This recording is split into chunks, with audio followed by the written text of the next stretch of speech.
رب کا شکریہ ادا کرو گے تو اور زیادہ پاؤ گے۔ آج کا یہ دن نعمت غیر مرتبہ کی حیثیت رکھتا ہے۔ اس موقع پر دل رب الجلال کے حمد و شکر سے لبریز ہے، جس نے ترک کردہ فکر اور سوچ کو زندگی دی، بکھرے ہوئے خواب کو شرمندہ تعبیر کیا۔ یہ لمحہ واقعی ملک نیپال اور ضلع روہتک کے لیے جہاں قابل فخر ہے، وہیں یہ مجلہ اراکین محدود کی کوششوں اور اہل بیریہ کی اردو ادب کے تئیں محبت اور دین اسلام کے تئیں بے لوث تحمس کا پرتو ہے۔ نبی کریم صلی اللہ علیہ وسلم کا فرمان ہے، من لم یشکر الناس لم یشکر اللہ، کہ جو لوگوں کی خدمات کا قدردان نہیں وہ رب کا شکر گزار نہیں۔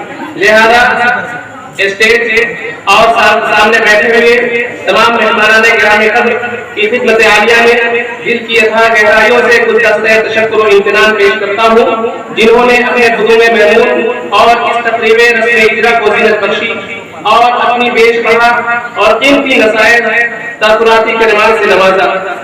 ان تمام علماء کرام کا شکر گزار ہوں، جنہوں نے ہماری ادنا سی دعوت پر مجلس ادارت اور مجلس مشاورت کی رکنیت کی پیشکش کو قبول فرما کر ہماری ہمت افزائی فرمائی۔ خواہش تھی کہ وہ تمام علماء کرام ہمارے درمیان ہوتے، ان کی باتوں کو سنتے، مستفید ہوتے، لیکن معصوم بیماری حالت کی کمی مانے مسائل بن کر سامنے آ گئی، جس کے لیے میں ان تمام اساتذہ کرام سے معذرت خواہ ہوں۔ ان تمام اساتذہ کرام کا شکریہ ادا کرتا ہوں، جنہوں نے اپنی تمام تدریسی خدمات، خطابتی اور صحافتی مشغولیات کے باوجود مجلہ کے محتویات اور اس کے دائرہ کار پر نظر رکھتے ہوئے قدم قدم پر اپنے قیمتی مشوروں سے نوازا اور قلمی رشحات کے ذریعے ہماری ہمت افزائی فرمائی۔ میں ان تمام ساتھیوں اور دوستوں کا شکریہ ادا کرتا ہوں، جنہوں نے سوشل میڈیا پر اپنی ہمت افزا کلمات سے ہمیں طاقت اور قوت دی۔ بڑی ناسپاسی ہوگی اگر اس تاریخ ساز موقع پر محدود کے ان اساتذہ کرام کو یاد نہ کیا جائے، جن کی توجہ ہمیشہ بچوں کو تعلیم و تربیت سے آراستہ کرنے پر مرکوز ہوتی ہے۔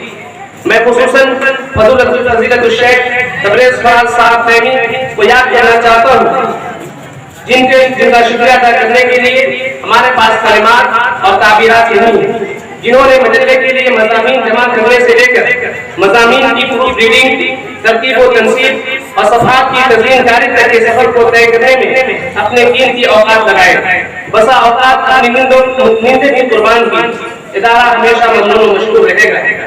آخر میں دعا گو کہ اللہ تعالیٰ ان تمام لوگوں کو جزائے خیر دے، جنہوں نے ہمیں اپنے مشوروں اور نصیحتوں سے نوازا، غلطیوں پر تنبیہ فرمائی، اپنی نیک تمناؤں اور